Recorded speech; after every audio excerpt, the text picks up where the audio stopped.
ഇന്ന് നല്ല അടിപൊളി മഴയുള്ളൊരു ദിവസമായിരുന്നു. ഇന്ന് മഴയാണെങ്കിൽ നാളെ വെയിലായിരിക്കും, നാളെ വെയിലാണെങ്കിൽ മറ്റന്നാൾ മഴയായിരിക്കും. അങ്ങനെയാണ് കാലാവസ്ഥയുടെ ഒരു പോക്ക്. ഇതെന്താ സംഭവം എന്നറിയോ? എനിക്കും അറിയത്തില്ല. പണ്ട് അരിയും കൂട്ടാനും ഒക്കെ വെച്ച് കളിക്കുന്ന സമയത്ത് ചക്കപ്പേരിയായിട്ട് ഞാൻ കൺസിഡർ ചെയ്തോണ്ടിരുന്നത് ഇതാണ്. ശരിക്കും ചക്കപ്പേരി പോലെ ഇല്ലേ? വൈകുന്നേരം ആകുമ്പോൾ നമ്മുടെ ചെറുക്കന്മാർക്ക് വിശക്കും എന്നുള്ള കാര്യം എല്ലാവർക്കും അറിയാമല്ലോ. അതുകൊണ്ട് തന്നെ I was scrolling through Instagram and I got something very interesting. ഈ മഴയത്ത് കഴിക്കാൻ പറ്റിയ നല്ല അടിപൊളി ഒരു ഐറ്റം, എന്നാൽ നല്ല വെറൈറ്റിയും.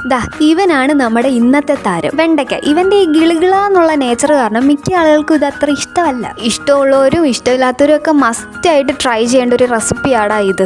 കാണിച്ചു തരാം. ഇവനെ കഴുകി വൃത്തിയാക്കി ഇതുപോലെ നീളത്തിൽ അങ്ങോട്ട് മുറിച്ച് വെക്കുക. മൈദ, മുളക് പൊടി, ഉപ്പ്, കുറച്ച് ബേക്കിംഗ് സോഡ. ബാറ്റർ റെഡിയായി. അതിലോട്ട് ഇവനെ എടുത്തിടുക. എന്നിട്ട് മൈദയിലിട്ട് എല്ലാവരും ഒന്നുകൂടി കോട്ട് ചെയ്തെടുക്കുക. പിന്നെ അങ്ങോട്ട് എണ്ണയിലിട്ട് പൊരിച്ച് അങ്ങോട്ട് എടുക്കുക. ഫ്രൈ ചെയ്ത് കഴിയുമ്പോൾ അവന്റെ ആ ഗിളികൾ അതെല്ലാം പോയി നല്ല ക്രിസ്പി ആയിട്ടിരിക്കും. ഇനിയാണ് ഇതിന്റെ മെയിൻ സ്റ്റെപ്പ്. ഒരു പാൻ എടുത്ത് ഓയിൽ ഒഴിക്കുക, വെളുത്തുള്ളി ഇടുക, ടൊമാറ്റോ സോസ് ഇടുക, കുറച്ച് ഹണി ഒഴിക്കുക. ഇതെല്ലാം അങ്ങോട്ടും ഇങ്ങോട്ടും ഇട്ടൊന്ന് മിക്സ് ആക്കിയിട്ട് നമ്മുടെ താരങ്ങളെ എടുത്ത് അതിലോട്ടിട്ട് മിക്സ് മിക്സ് മിക്സ്. സംഭവം റെഡി ആയടാ. ഈസി അല്ലേ? എപ്പോഴും കഴിക്കുന്നതിൽ നിന്ന് കുറച്ച് വെറൈറ്റിയും നല്ല ടേസ്റ്റിയും. നല്ല മഴയും ഒരു കോഫിയും കഴിക്കാൻ കറുമുറ ഒരു ഐറ്റവും. നമ്മുടെ മെയിൻ ഷെഫിന് ഈ സോസ് ഒഴിച്ച ഐറ്റംസ് ഒന്നും പൊതുവെ ഇഷ്ടമല്ലാത്തതാണ്. പക്ഷെ ഇന്നത്തെ ഐറ്റം കഴിക്കുകയും ചെയ്തു, സൂപ്പർ ആണെന്ന് പറയുകയും ചെയ്തു. ചിങ്കുവായുടെ കാര്യം പിന്നെ പറയണ്ടല്ലോ, എന്ത് കൊടുത്താലും കഴിച്ചോളൂ. Now it's our turn. ആ സോസ് ആണ് ഇതിന്റെ മെയിൻ ഹൈലൈറ്റ്. കുറച്ച് ചില്ലി ഫ്ലേക്സും കൂടെ ഉണ്ടെങ്കിൽ ആഡ് ആക്കി കൊടുക്കണം.